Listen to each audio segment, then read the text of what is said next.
Hello, thank you all for joining us today. My name is Melissa Lee, and I am on the board of 22 Until None. I'm also the Family Services Coordinator with the UCLA VA Veteran Family Wellness Center. Today, we have an exciting class. It's Success, Failure, and Entrepreneurship. Our instructor today is a gentleman named Rick Van Unen. He is a Marine Corps Vietnam era combat veteran.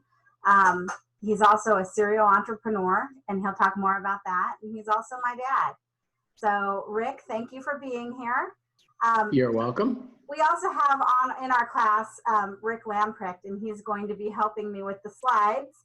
But he's the one who did our Can You Survive the First 90 Days class. You may recognize him from that. So anyways, Rick, I'm going to pass this over to you. Okay, well, thank you very much. I'd like to thank Rick Lamprecht for helping out with this and at least acknowledge our relationship. Rick and I, for many years, taught a class called Business 101 down at Camp Pendleton on a 3 times a year basis. It was a 4.5-day seminar, and it was a transition seminar for staff NCOs and officers, teaching them business skills on a very wide basis. It's kind of a few inches deep and maybe 2 miles wide, and to try and get them familiar with what they were going to run into after they left their career in the military. So thank you, Rick, for taking part in this. I appreciate it. And Rick is sitting all the way back in Texas, and I'm out here in California. So a walk through an entrepreneurial life. When I put this class together, and it was for the seminar, and let me just preface this just a little bit. I've only given this class to Marines. So if I do make a slip up and refer to a Marine, please know that I'm talking veterans, and I can't talk about specifics with the Navy, the Army, the Air Force, or the Coast Guard, because I don't have that experience in my life. But I am a Marine, was a Marine, and that's my point of reference. So please excuse me if I do make those references. I'll try and keep it broader than that as we go. As I was putting this class together, I was trying to figure out what format I would use in order to present entrepreneurship to the class. And it occurred to me that probably what they were expecting, and probably what I would have come up with if I was asked to do this just right on the spot, would be to go step by step on building a business, developing an idea, the steps of starting a business, buying a business, locating property, getting permits, setting up insurance, setting up accounting, all those types of things. But the fact of the matter is, you can get that information without me. You can buy a book and it will cover those types of things in great detail, and you can learn that material in that fashion. And just in case you do want a book that would cover those that I consider a very good book that would cover all the basics of starting a business, it would be The Art of the Start 2.0 by Guy Kawasaki. That is The Art of the Start 2.0 by Guy Kawasaki, who was a very successful business sales type person with Apple in the early days of the Macintosh. But let me talk about what an entrepreneur is. An entrepreneur is somebody who takes a product or a concept or an idea from that nucleus of a concept or an idea or a product and develops it into a profitable venture known as a business. If you develop a product, you develop an idea, and it does not run all the way the full extent to the point of being profitable, you do not have a business. Businesses are profitable. That's how they exist. That's how they continue. That's how they develop and grow, is with a profit. So I think if you are starting to develop something and it is not turning a profit after a reasonable amount of time, I think you can probably say you had a hobby or you had a venture, but you really didn't have a business. Slide, please. Okay, only a few of you today, and I don't know how many people are going to be watching this. I hope that it's just thousands, because I think I have information that would be interesting to a lot of different people, and I'm going to try and make this presentation broad enough that if you are not what you would consider an entrepreneur, maybe you'll enjoy it. Maybe you just think it's a great idea and you're interested in what is entailed in becoming an entrepreneur. But I would say probably out of the groups that I speak to, and it's usually anywhere from 50 to maybe 100 or high 90s in these talks that I give, I would say probably, and it's on the rise, at the most 10% are true entrepreneurs. And I'll develop that phrase of true entrepreneurship as we go forward. But usually, as a rule, the others that are in there who do not think they're an entrepreneur find it interesting. So you've got maybe 10% who are true entrepreneurs. They will only be happy if they have their own business. They will not be happy with a job, but they will be happy with their own product, with their own enterprise, and in control of their own future. There are some who have an idea that they will take a gadget that they're making or a service that they're performing or a concept that they have developed to a small extent, and they'll work that on the side, but they'll keep that job. And maybe on the weekends and on the evenings, they'll work on that widget that they're making or the hammock that they decided that they can do, or they're, detailing cars, whatever it is that they've developed. It's always going to be a side thing. So I'll present information in this class in two formats. The first format is accepted standards and practices to starting and operating a business. That will be a minor part, but I will hit it lightly as we go. And that's what you would find in that book that I recommended. And the other area that I will spend the majority of my time on this entrepreneurship program is an example of businesses, both small and large, that I've started. What I did to work, I worked that out. What didn't work, what did work, changes I should have made, and how the businesses worked out. And I think that is where you're going to find the most interest. In speaking about the concept that I'm using as how I'm lecturing today, is that I want to take you inside me. What is it like to be an entrepreneur, someone who would never be happy working for someone whose entire business thrust is to have their own business, develop their own business, and live and die by their own efforts, not have the security of a paycheck, but have the security of knowing that you are giving it the best you have to run a business and make it successful. So if we could have a slide, please, Rick. I'm a skeptic. You all know what a skeptic is. I am probably a skeptic to the advanced degree, and I'll give you a little idea of what that is. I've sat in a lot of classes over the years, much like you're sitting in right now. And when somebody walks out on the stage or under the dais and they want to speak to me, the first thing I'm thinking is, why should I care what this person has to say? What makes what he has to say important to me or interesting to me? Why should I listen, let alone take notes? What about this guy or gal gives him the authority to lecture me on any particular subject? In the military, that authority is given by the rank and not necessarily the qualifications. So if somebody steps in front of you and they're an officer, they're a senior staff NCO, you're probably going to listen to what they have to say. And I'll give you just a brief overview and I'll get into it in more detail. I am a serial entrepreneur. What does that mean? Serial entrepreneur is someone who has developed more than one business in their career. I have been in business for myself for over 50 years. I have started and developed in excess of 12 companies in my business career, and I've invested in others. I currently am the CEO of 5 of those businesses, all profitable, by the way. And I want to try and not use this as an opportunity to say, look at me, how important I am, how smart I am, or anything like that. What I'm trying to show you is it can be done. I'm not the smartest guy in the room. I certainly wasn't a high-ranking person in the Marine Corps. I got out as an E3. And I'm not a tremendously formalized, educated person. I have an AA degree in a subject matter that does not apply itself to business. But I've made a lot of mistakes over these years. I've learned from people, and I've been blessed to be with people who are tremendously smart, and I've paid attention to them. I was bright enough to realize that this is somebody that can give me an opportunity to learn something that's going to be valuable to me down the road. I'll briefly hit on some of these companies that I've started, and as we will go through it, I'll tell you the concept and how we got them going and what made it interesting to me. A lot of the companies that I've started, I've filled a need.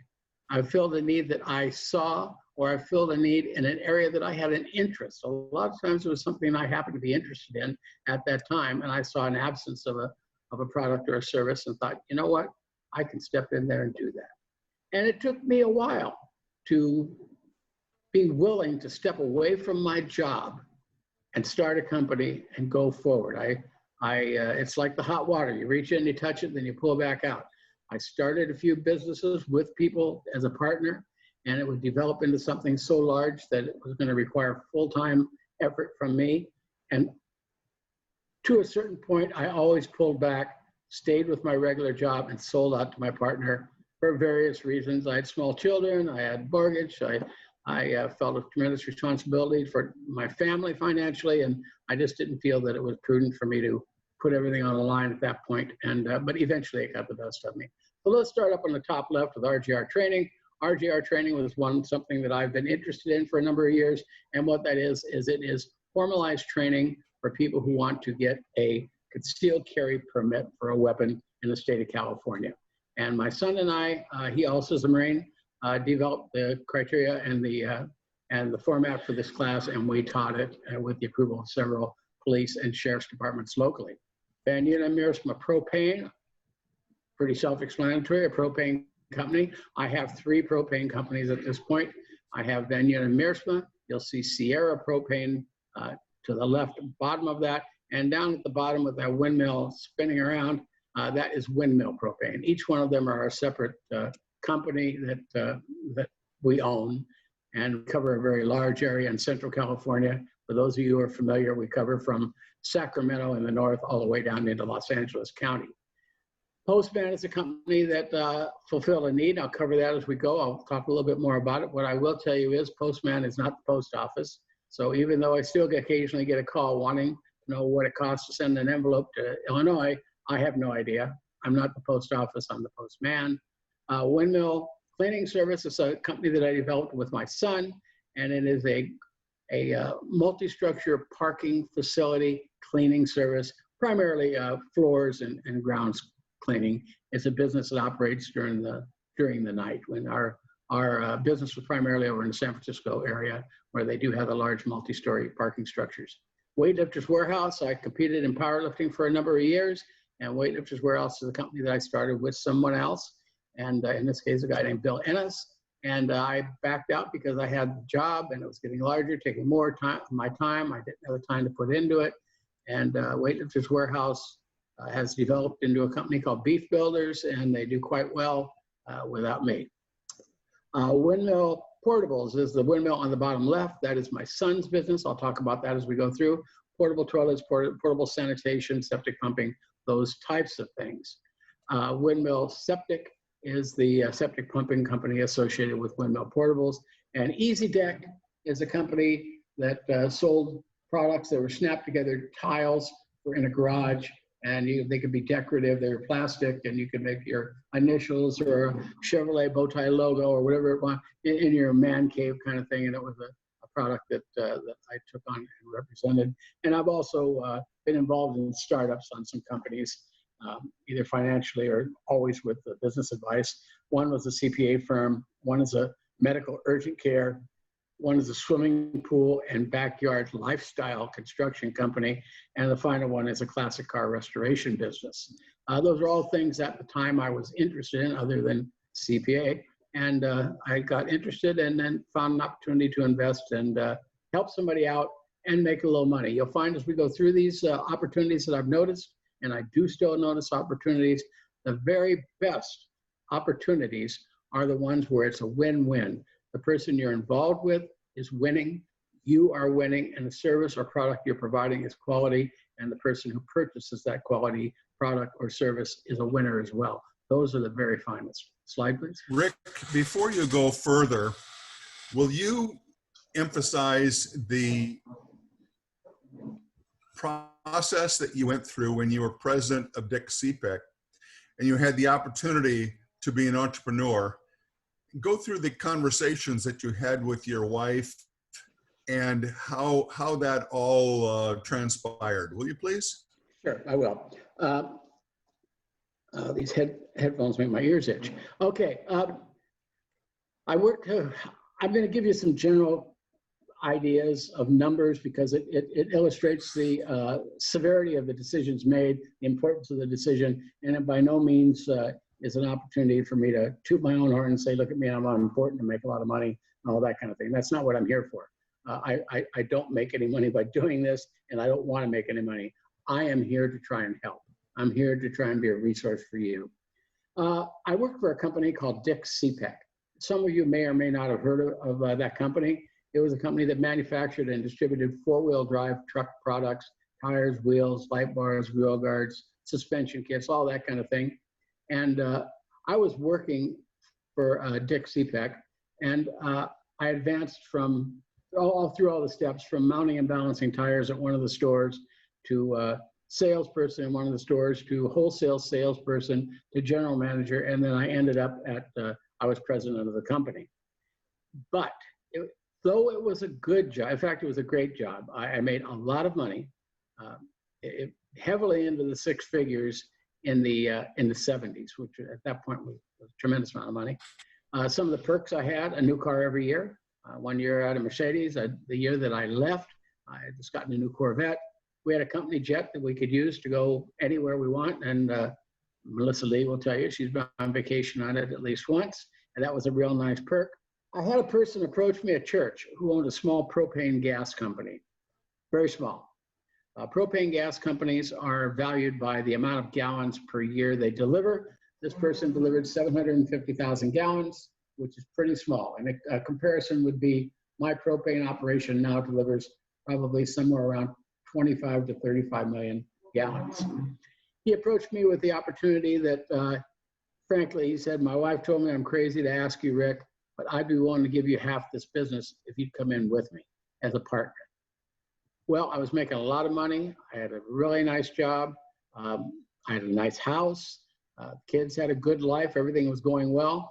And he was asking me to go from the mid six-figure salary to $350 a week. That was the sacrifice I would have to make to get this partnership in with him. That would not only involve taking a large pay cut. My wife would work in the propane business, which she wasn't working, for free.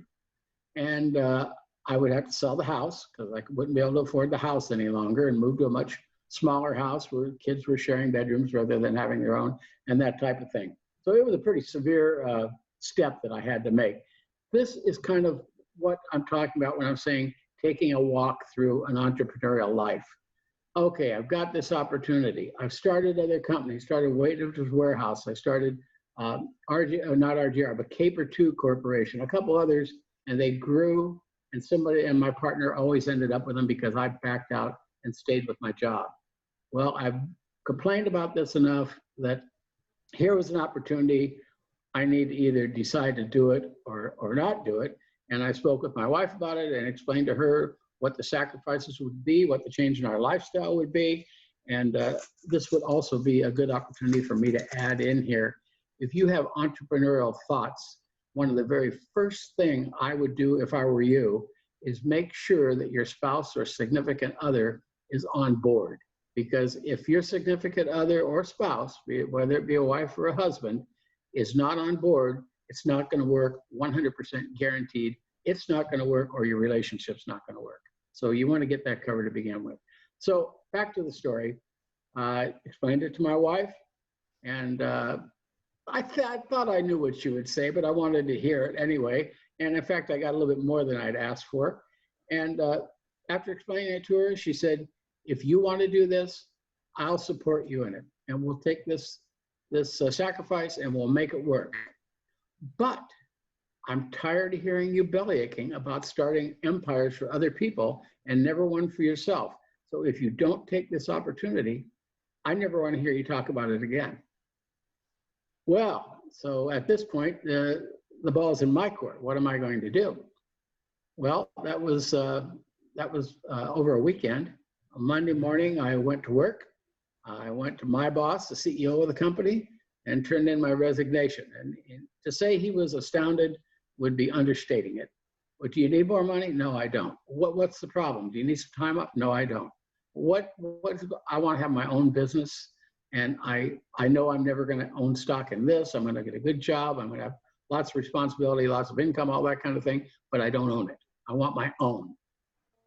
And so reluctantly, he took my resignation and I went to work at the terms that I described a few minutes ago.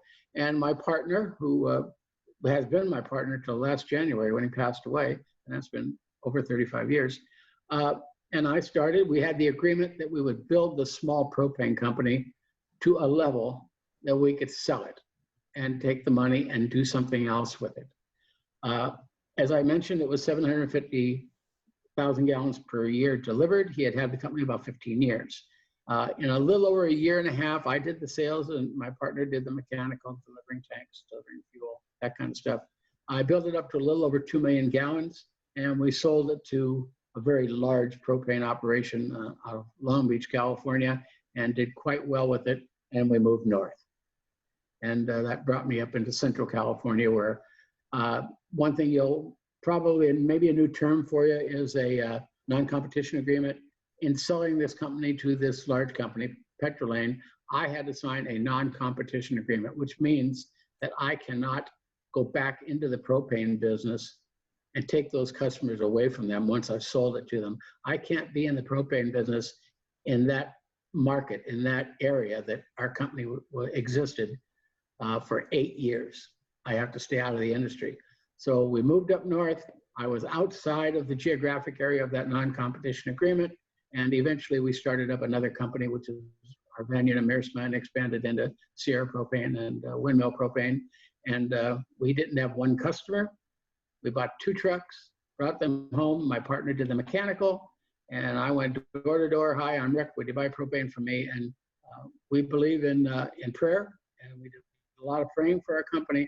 At this point, we have over 10,000 customers in 4 locations, and things are going fine. So that was the story that Rick was alluding to. But I think that the overall thought that I want you to remember is, please, please, when you decide you want to do something like this, sit down with your spouse, your significant other person, and explain it honestly as you can, what it is you want to do. Explain the upside, and don't forget to explain the downside. And you need to have that person on board, or my sincere advice to you is keep your job and forget it. Slide. Okay, be prepared to do it all. If you're going to be an entrepreneur, big companies have human resources people, they have accountants, they have marketing and sales people, they have product quality people, they have people who do everything from cleaning the office to working on the computers and just everything that needs to be done. When you're starting a business, you're not going to have the money and the opportunity to hire all those folks. You need to know a little bit about all of those things because you are it. Granted, you're not an accountant possibly. You're also probably maybe a computer expert, an IT person. Some of that kind of stuff you're going to have to get some consulting or some training on, but you need to be prepared to understand the basics of a lot of these fields. You need to know how to read a profit and loss statement. You need to know how to read a monthly accounting sheet. You need to know how to manage people. You need to know what the laws are regulating how you treat your employees, how you conduct yourselves with the other employees, that kind of thing. You can't afford to get into a situation like that and not know what it is you're supposed to be doing and do it properly. Slide, please. Now, one of the situations or one of the issues that as an entrepreneur, particularly in a new market, new area that you've got to consider is creating a differential advantage, a sustainable advantage that separates your business and your opportunity apart from your competition. You don't want to be an also-ran. You want to be something different, something better. And Rick, you're going to later talk about your particular propane business and how you marry it into other services that gave you a substantial competitive advantage early in your start, aren't you? Yes, I am. I not only try to find some advantages, you try and find an opportunity. You're not going to be the largest person on the block in your industry when you first start out, but you certainly can be the best. But you need to figure out a way to let that be known to your customer base or your potential customers that you have something to offer. And you want to sell what you have against what the other companies do not have. At the beginning, what I would use to sell when I would call on customers is the fact that, have you ever met the CEO of Suburban Propane, who is now your supplier? Have you ever met the president of AmeriGas, who is now your supplier? No, you haven't. Do you even know where they exist? One's in Pennsylvania and one's in New Jersey. You're talking to the CEO of my company. I live here with you. I live in the same community you live in. I breathe the same air. I go to the same grocery store and the same garage and hardware store. I am you. Wouldn't you rather deal with somebody who is within your community? You're making your living local. Wouldn't you like to assist somebody else in doing business locally? And I use that. And if I could ask you, Rick, to advance to the slide that says Sergeant Rick. I'm going to have to stay with the order here, my friend. Okay, go give us another one. The issue that a lot of new entrepreneurs feel they have to be is the cheapest person on the block. Price is a situation where if you give up your margin, you've given it up forever. Were you the cheapest person on the block, Rick, in your business that you started? We never were, and we're not today either. The key to having a higher price compared to your competitors is establishing value. People are willing to pay a little bit more if you have an understanding with them that they are getting something for it, other than the fact you want to make more profit. So I'll give you an example. A large amount of our customers are dairymen. We live in an agricultural community. A lot of them are dairymen. There could be propane companies coming out there 6, 8, 10 cents a gallon cheaper than me, but I do remind them when that water heater in your dairy goes out at 3 in the morning, I have somebody on call that'll come out and fix it. When you have a problem that there is no heat in one of your employees' homes, I have somebody that'll come out on Christmas Day and will fix it for you.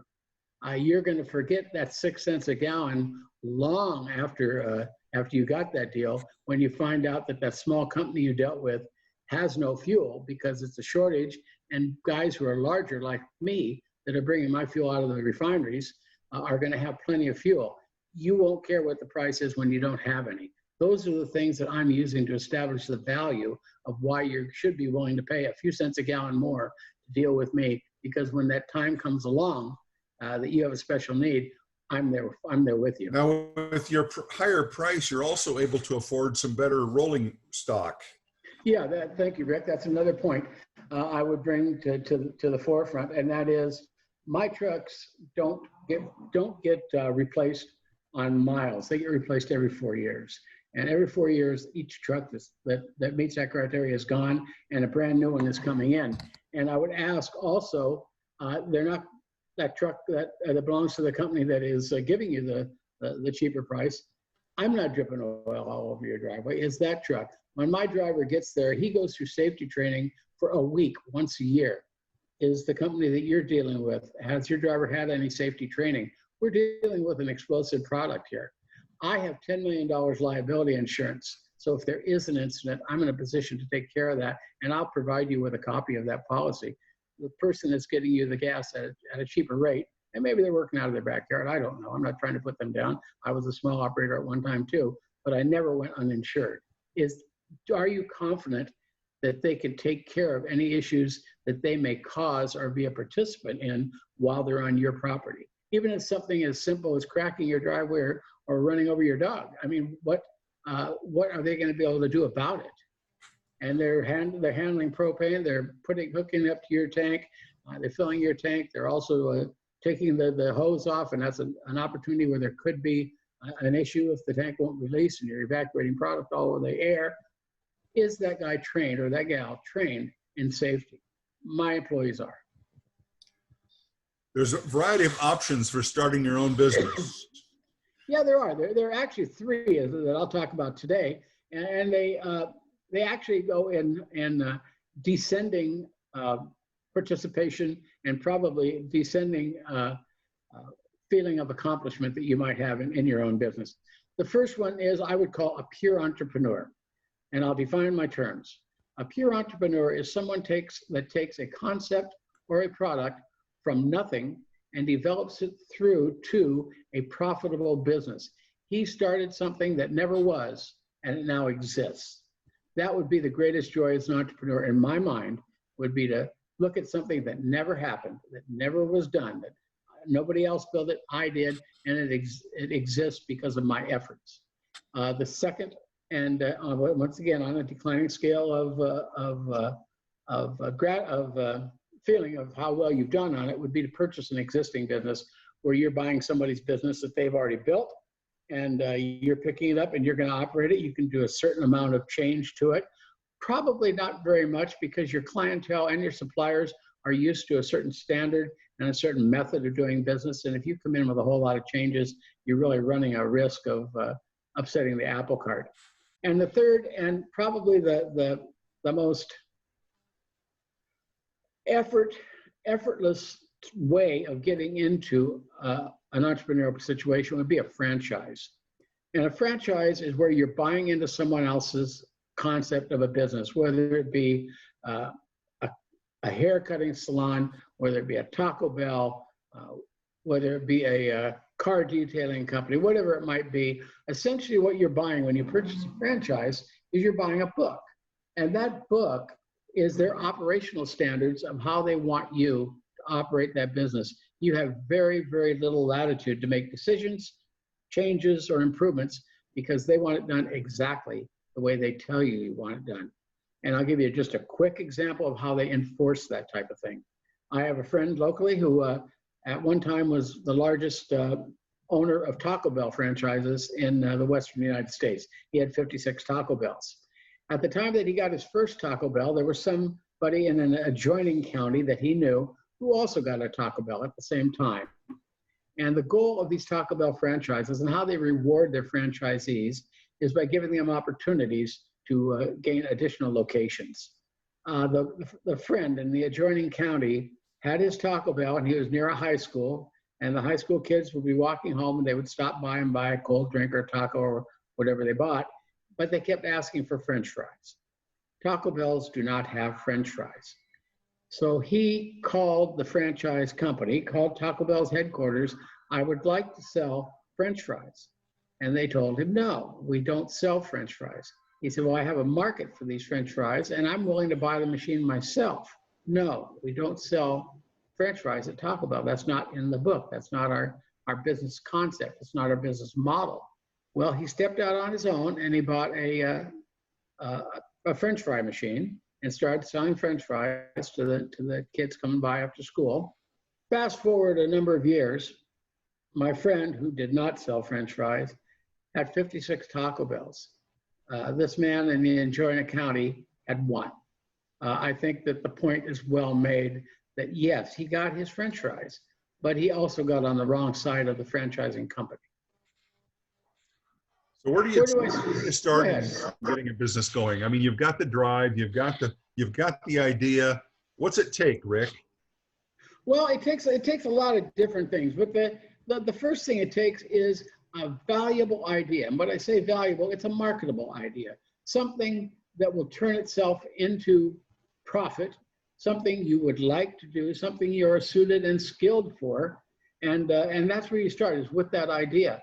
You've got to start looking around at ideas. I see concepts and I see opportunities and I see ways to tag onto somebody else's business and make it a profit. A good example of that is when the first iPhone came out.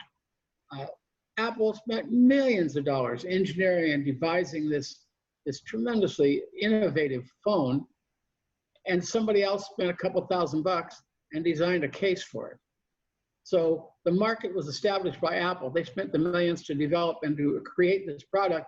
He spent a couple $1,000 and he's tagging along on Apple's idea. He's got a case to put over it, so when you drop it, it won't break as easily. You can tag on to other people's ideas.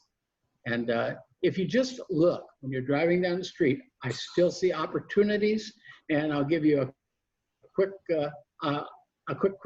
example of that, and then we got to move on because I have a whole other section to cover. And that is, my grandson, who is 13, asked me, once you come up with a few ideas, you become the idea man. And so, "Grandpa, give me an idea for a business." Well, okay, I will. I'll just crank one out for you, no problem, here in a minute. So I thought about it, and then what he could do at 13 and how he could make some money. He doesn't want a business. He wants a more of a hobby kind of thing that generates money, because he wanted to save money and buy a pickup. So as I was driving around one time, I always notice what's going on around me. I saw a lot of people that are homeless folks that are walking around with shopping carts. Okay, an awful lot of them use those carts That's how they carry their belongings with them and go from place to place, and they keep their belongings with them. I think one thing we can all agree on without casting judgment is they probably didn't buy that shopping cart. They liberated it or found it or inherited it. That's somehow they got hold of that shopping cart. And so I thought, you know what, this might be an idea. So I went online to see how much a shopping cart costs, and major grocery stores and drugstores and that type of thing, Costco and all that, their shopping carts, they pay between $300 and $350 a piece for them because they're buying them in large volume. So I established that. This person has a shopping cart, and let's say it's from Safeway grocery store, and Safeway grocery store paid $300 or $350 for it. This person now has it. Safeway doesn't have it. They can't get the use of it. They got to replace it with another $350 cart. But how can I plug myself in? And if you recall, I was saying the very best business ideas are the ones where everybody wins. I was in Home Depot, and I saw a nice little cart that they sell for about $50, and it's a flat cart. And for $50, that's a nice little cart. And it occurred to me, if we bought this cart for $50, and it was flat, so you put a nice little 2x4 frame around the platform so that people can put things on and they won't roll off. You go out into the community where the homeless folks are setting up their living conditions, and you approach somebody with a cart and say, I can do you a favor. And I'm sure they're going to be skeptical, but here's the concept. I will take your shopping cart, which at some point is going to be an issue for you because it belongs to Safeway. Some police officer probably somewhere is going to say, this is not your cart, we're going to take it away, and it's going to leave you with no cart. I can take that from you, and I will give you this other cart. Now that's one worry you don't have. God knows you got lots of worries, but you don't have this one anymore. You're running around with a stolen shopping cart. You've got your own cart. I'll take that one from you. You take that shopping cart back to Safeway or wherever it goes back to. I found out that they will pay $150 for a cart to get it back.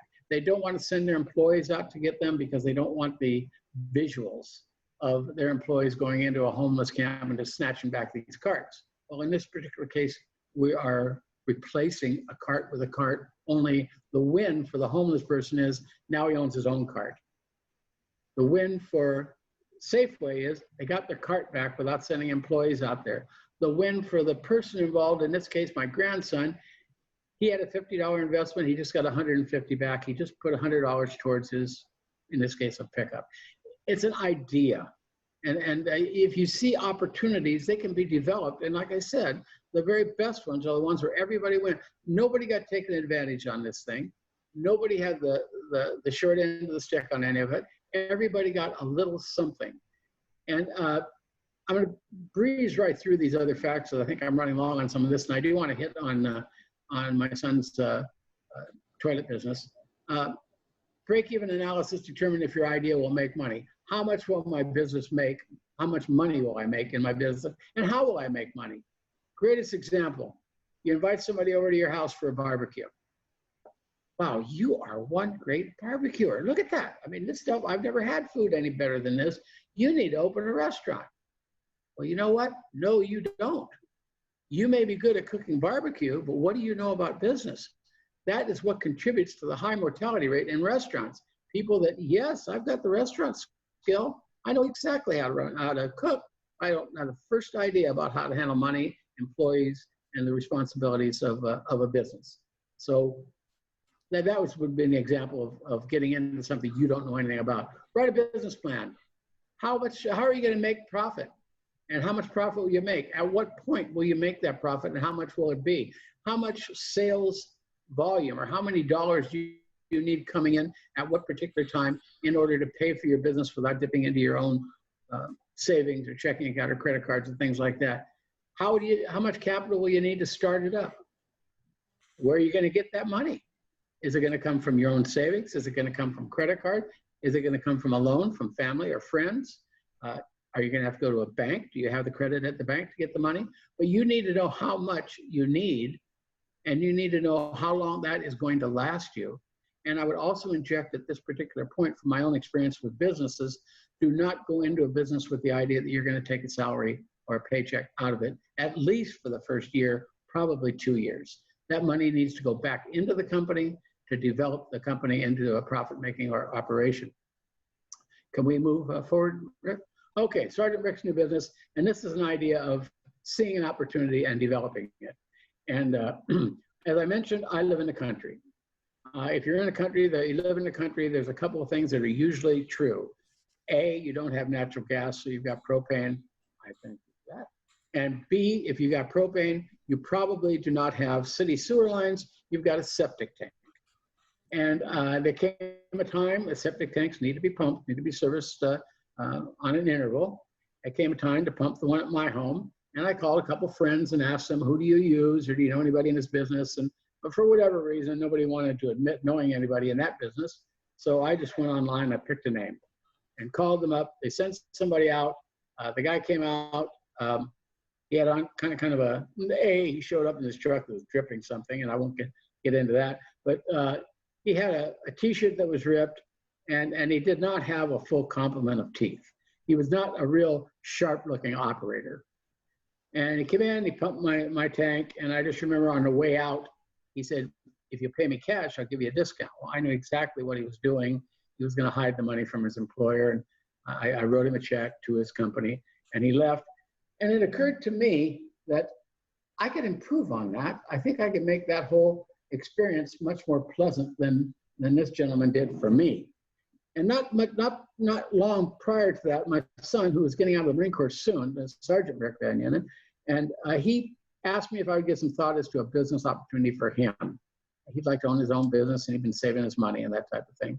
So he came home one weekend, and we talked about this, and I said, I've got a concept for you, and I want you to hear me out. Listen to this idea before you go ballistic on it, and all that kind of thing. So I told him about my experience with the septic pumping company, and I said, here is my vision of what we'll do. We'll get you set up with 2 trucks, nice trucks with stainless steel tanks and polished aluminum wheels, something that looks really nice. You'll be on one of the trucks because you need to learn this business, and you'll have an employee, and this will be somebody that looks like they could probably get another job if they had to. They'll be rather pleasant and clean cut looking. They'll be in a uniform, and it'll look like it's an actual business. And at this point, he's still shaking his head like, yeah, I just remember the word poop being used. But anyway, he couldn't believe I was offering this to him as a possibility. But here's where it came in at the point that Rick made about offering up something that your competitors can't do. One thing that's going to be sure in this business venture is probably you're going to be the smallest septic pumping company in town.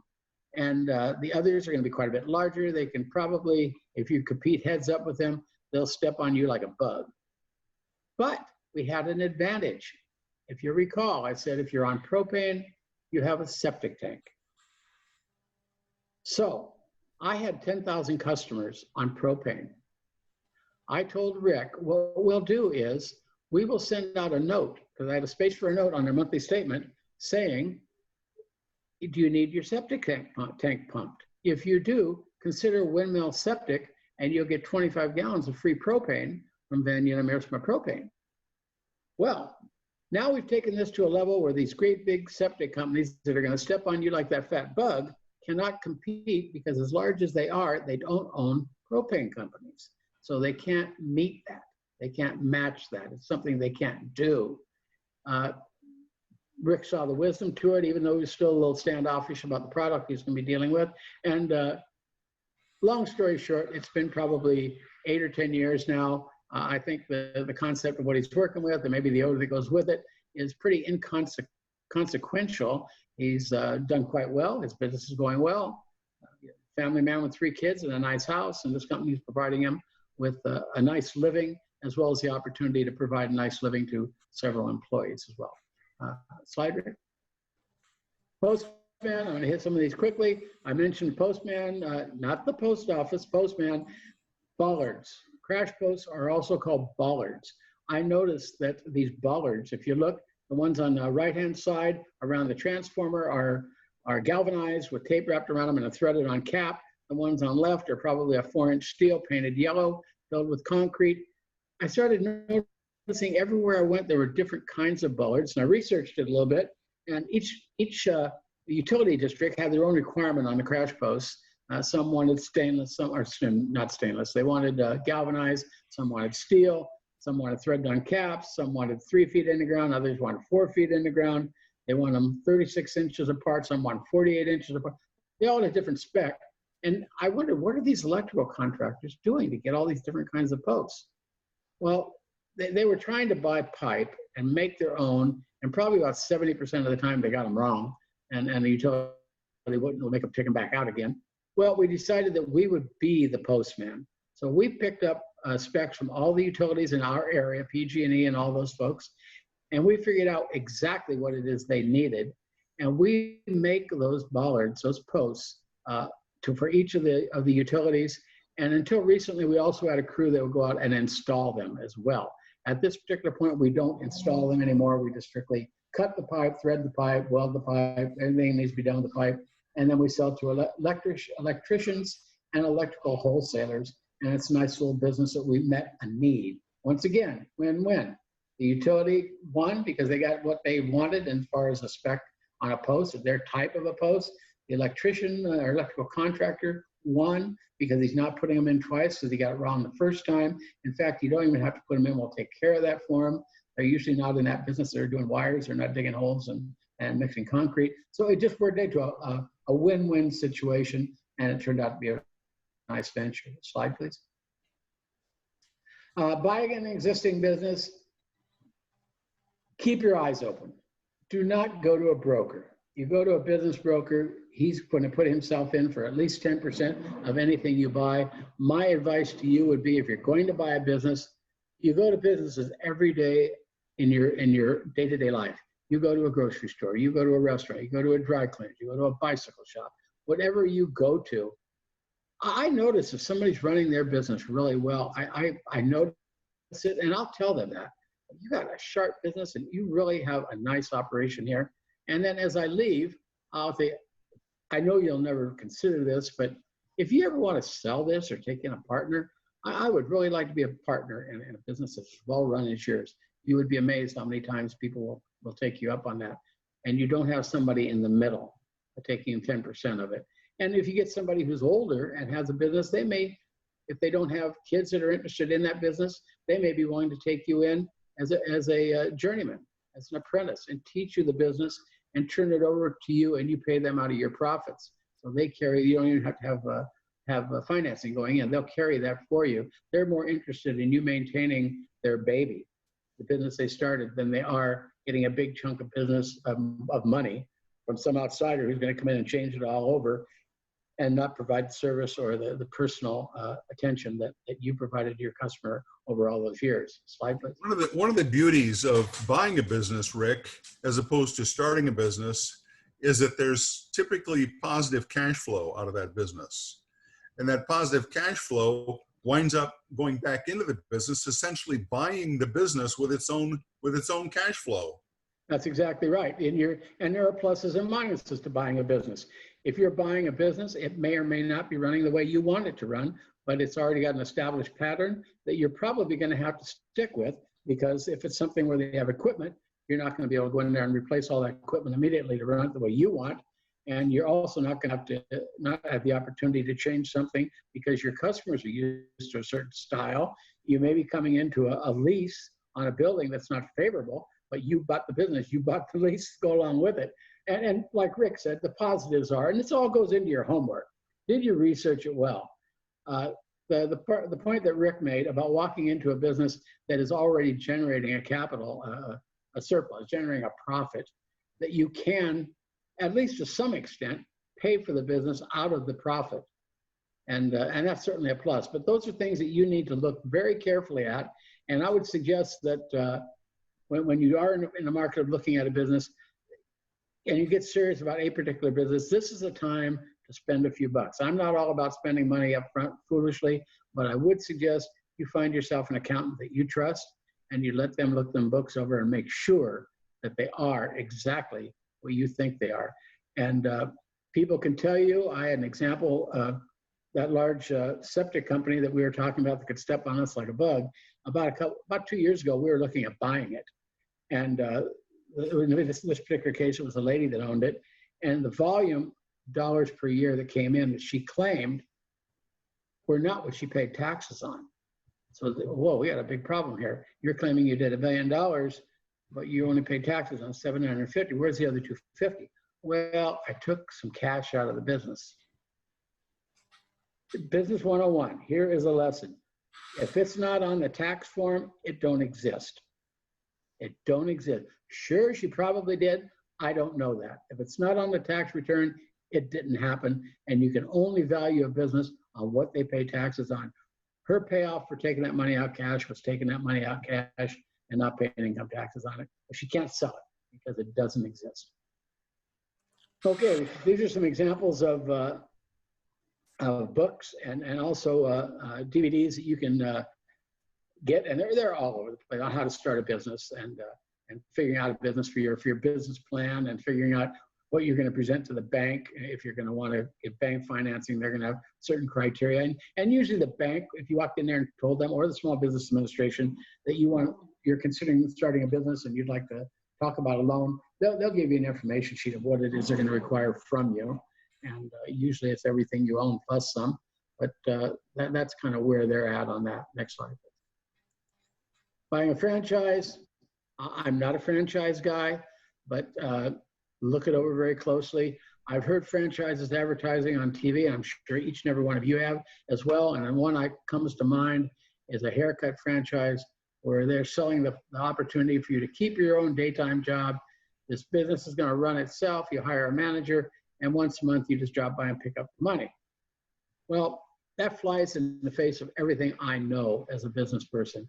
I want to know every day where that business is running. I want to know the decisions that are being made. I want to know where that money is. If you go out 30 days without checking on the income, on the proceeds, on the money that's coming in, you could be upside down financially to a point that you would never recover. So my advice would be never entertain the opportunity of a business that somebody else runs, absent the fact that it's your wife or somebody that you particularly trust. But if my money's in the business, I'm in the business because I'm an extension of that money, and I want it done my way. Your new business could start with no more than a good idea. We talked about the septic. We talked about the weightlifting. We talked about Ben Renshaw. These are called simulators. You've seen them on motorhomes. They slip into a wheel, a steel wheel, make it look like it's a polished aluminum wheel. This Van Renshaw is an example of a company that I had started with a guy named Dick Renshaw, and with $500 a piece last year, he did $13 million. I sold him my half for $5,000 because I had that job at CPEX. RGR training, scary concealed weapon training, advanced. Weightlifters Warehouse, once again, doing well. It's called Beef Builders now. And I don't hold any grudge to these partners. I'm the one who stepped out of it because I didn't want to jeopardize my position with CPEX. So filling needs, we talked about that. The example with the shopping carts, the example with propane, and stepping in there as an independent propane operator. And I think we could probably move along now to we've covered a lot of this in advance. Move along to the success failure, please. Just keep advancing it. Define your successes, utilize your failures. What is success to you? Be honest. I'm not sitting there with you, and I'm not judging you, and I'm certainly not expecting you to give me one answer or another. I'm expecting you to give yourself an honest answer and to look at yourself in a very honest way and say, what would I need for me to say to myself honestly, I'm successful? Is it money? People don't usually, like in my classes, they don't usually like to stick their hand up in the air and go, money. Well, you know what? There was a time in my life money was success to me. I admit it. It's less now that I have some. It's less of an issue, but my values have changed as well. Power and authority. You're all veterans. Have you seen any people in the military during your career where power and authority / rank was success to them? They like to flash those chevrons, flash those bars. It seemed to me the higher in rank they got, the less need they had to exert that power and authority. But you get yourself a brand new corporal or a brand new second lieutenant, They are all about it. Huh, Melissa? And possessions. Can you identify with possessions being an indicator of success? I got a beautiful home, or I've got a beautiful boat. Excuse me. I've got a motorhome. I got a backyard to die for. I got a good looking wife, or I got a handsome husband. Whatever it is, that is an indicator of success. Those are things that you've thought as you were growing up. Man, I saw somebody come by here in a hot rod. If I had that thing, I would be a success. Well, be honest with yourself. What is success? Peace and contentment. I've spent X amount of years in the military being jerked around and told what to do here, there, sent to Afghanistan, sent to Iraq, sent to wherever, without any question of whether I wanted to go or not. I'm now out and the decisions are all mine. Peace and contentment are success to me. I'm going to take a job. I'm going to get a reasonable income. I'm going to get a paycheck every week or 2 weeks. I'm going to be home for all the kids' games, their plays, their events at school. I'm going to be able to barbecue on the weekend, go to church, whatever it is you do. That is also a measure of success. Success is a moving target. As a junior Marine, once again, we're referring back to Marines. As a junior Marine, my concept at 17 years old was, I'm going to try and please whoever it was that gave me an assignment, whether it be a PFC or a Lance Corporal or a Corporal told me go sweep down the squad bay, whatever it might be. I'm going to do it to their satisfaction and it will make me successful. They asked me to do it and I did it right. As I got older, I had my own ideas of what was success as far as accomplishing a goal. If that same person told me, do this, that would be probably a starting point for me. My own goals would be much higher than that. And I had a career in primarily in sales, even though as an entrepreneur, I set goals that were far in excess of what my partners or other people in the company would expect, but I usually reached them or exceeded them. Success is a moving target. I've been a young person. I've been a husband, a young husband. I've been a dad. And now I'm a grandfather. I've been a junior Marine and never got out of that. But I also have had children and now grandchildren.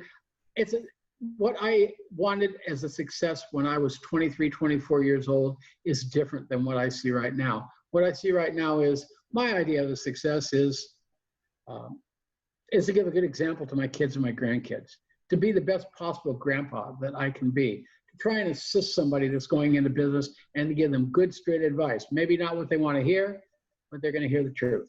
And those types of things, to identify needs and try and fulfill those needs, either with my own efforts or financial, or whatever it might be that the need is, to step up and try and help out and be an asset and not a drag on society. You're going to find that that's going to change as you get older. How do you stay in the success zone? Let me give you an example of staying in the success zone. You'll never know if you're successful if you haven't identified what success is. And success is something that you gain through increments, doable increments to reach a goal. I'll give you the example. I think I mentioned at one time that I did some powerlifting. And I would always keep a book. And in this book, I backed off 20 weeks from a particular contest. And I worked out 5 days a week. I had every day, how much I was going to lift, how many times. And each week built on the following week. So I had weeks of, every week was a success geared toward the end of it, which was the ultimate success. And that was the amount of weight that I intended or anticipated lifting at the contest. So the smaller midterm goals had to be met. I've had times where, say for example, it was bench press day. And I was 8 weeks into this 20-week cycle, and I was supposed to bench press, say, 350 pounds for 6 times. I got under the thing and I couldn't get it up more than 2 or 3 times. I knew in my heart that next week it was not going to be 350, it was going to be 365. If I can't get this, I'm definitely not going to get that because I'm going into that with a failure behind me. I would take off my belt, go in the house, have a Coke, have a cup of coffee, sit around for a few minutes. I would go back out into the garage where my gym was, and I'd start all over again. I had to get that goal. Correlate that to your own life. And this is something that's not just for this period of your time, but till the day that you stop breathing. And that is, have successes, have success goals, and the success goal has to be broken down into doable. That's very important. Doable, measurable increments. I could set a success for me to play in the NBA. Not going to happen. That's not a doable, achievable goal. But if what I'm trying to do is develop a work ethic and maybe one of my grandkids, I need to set up for myself, how am I going to do that? Where do I want them to be in a year as far as working on their homework or doing their work around the house or whatever the goal might be? I'm just using that as an example. Then it has to be broken down into increments. What do I see as a success at the 3-week point in a 20-week success pattern? So anything you're doing in your life, you're going to have to break down into what is success and what are the doable, reasonable points during the climb to that successful. There's an acronym called CRAP. And these are things that are going to come your way when you're on a path towards achieving a goal. You're going to get criticism. People are jealous of you. You are willing to step out, give it a try, use your own ideas, use your own fortitude, and try and make it happen. And this guy who's sitting back, delivering the mail, or I'm not making any criticism of that, but taking the safe job, and now wants to criticize you, there are those people out there. And there are going to be people who are just absolutely bound and determined that you are not going to rise above. Rejection. You're going to get rejection. No, I don't want to buy your propane. That's fine. You can hear it what you want it to be. I could take that as go away and never come back, or I could mean I caught him on a bad day, I'll come back again next week. Well, I've got to make my goals. I take that as not right now. He just wasn't in the mood today. I'll wear him down, and I did. Assholes, motivated by jealousy or just plain an idiot. If you start to become successful in business as an entrepreneur, you are going to get people who are going to try and diminish your achievements. You're going to get people that are going to say, oh, that Rick Lamprecht, he is so lucky. Look at him. Everything he touches turns to gold. Well, you know what? While I was experiencing all this luck by putting my house on the line for a loan and by working 20 hours a day and by keeping a phone next to my bed in case one of my customers called in, they were out of propane, experiencing all this good luck, you were sleeping like a baby because you had a paycheck every Friday whether you worked or not. So it's not luck. I was willing to put out the effort. And I've heard people define luck as effort meeting opportunity. And that would be luck. Maybe that's what happened. Pressure. No stranger to a veteran. It says Marine there, but to a veteran. Whatever branch you're in, you've been pressured. You've been put on the chopping block. You got to get this done. You got to get it done now. You got to get it done to this level. This is that kind of thing. Failure gives direction to success. Some people inaccurately characterize failure as a complete and total loss. It is not. Get that out of your head. It is not a complete loss. What it is it is a refinement. It's a refinement toward your success. I've heard it described as if I had a failure, that's a pleasant thing because I've just eliminated a way toward my goal that did not work. Now I've only got 80 ways to get to instead of 81. Successful people go through failure after failure without losing enthusiasm. I'll give you a quick story. In 1990, in England, there was a company called Unilever, or Unilever, and they made detergent and household cleaning products. They set up a plant, and they had an idea to make a powdered product that would not only work in your wash machine for your clothing, it would also work in your dishwasher. Same product. They had this formula. They had built 2 big tanks, each one with the powder that represented either their washing machines or their dishwasher, and they would go into a mixing pipe. Some moisture was interjected, and that would be sprayed through a nozzle out onto a drying floor, a large cement floor in a building. Well, the problem they ran into is as they're spraying these 2 products that were mixing, becoming moist, and spraying them out through the nozzle, they were coming out as globules. And nobody wants to buy a box of globules. They want powder. So what is wrong with here? They discovered that the issue was probably the nozzle.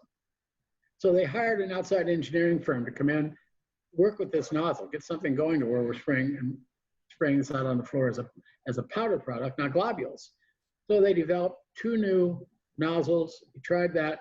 One made not quite as big a globules as the first time, and then the other one made even smaller globules, still not a powder. The CEO of the company wisely terminated the engineering company and utilized his own in-house engineering staff and said, take the best of those two nozzles, the one that makes the small globules, and make me 10 examples of that nozzle, each one a little different, and then test those. Tested those and got it down to, wow, this thing is more of a granular than a powder, not a powder yet, but also not globules. So they took that one and he said, make me 10 more examples of that nozzle, each one different. At that point, they had finally got a nozzle that would spray it out as powder. They had been through 21, 22 nozzles before they came up with the one that gave them the product that they wanted.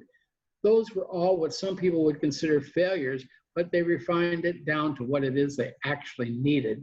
And it was a series of failures that finally brought them to the ultimate success. Failures give direction to success. Unilever. Successful people go through failure after failure without losing enthusiasm. I have a degree in criminology. I sell propane. Enough said. Thomas Edison said, I did not fail. I found out 10,000 ways that don't work. And that is a real healthy attitude. You look at people who are marked as failures. Henry Ford, his first two automobile companies failed, but not until he tried his new idea of an assembly line did he become one of the best known and richest men in the world. Henry Ford, would you consider him a failure?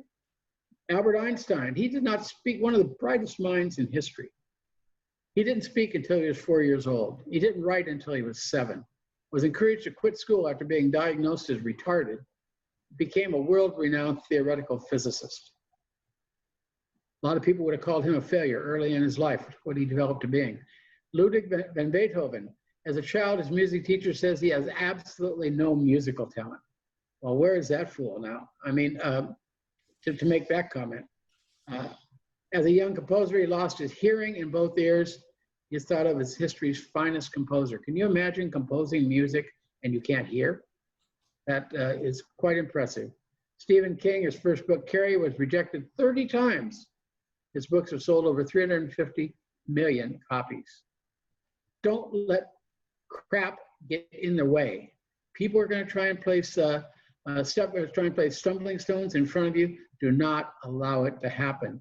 If you have an idea, develop the idea, research the idea, and see it through. And you too can be successful. Thank you very much. Wow. Thank you, Dad, for that, that presentation, all that experience, all that wisdom, all that insight. We really appreciate you sharing that with us. And Rick, thank you for just being there and adding your insight and your wisdom as well. These are really valuable things. I know a lot of people are really going to learn a lot from. So thank you very much. Are we off?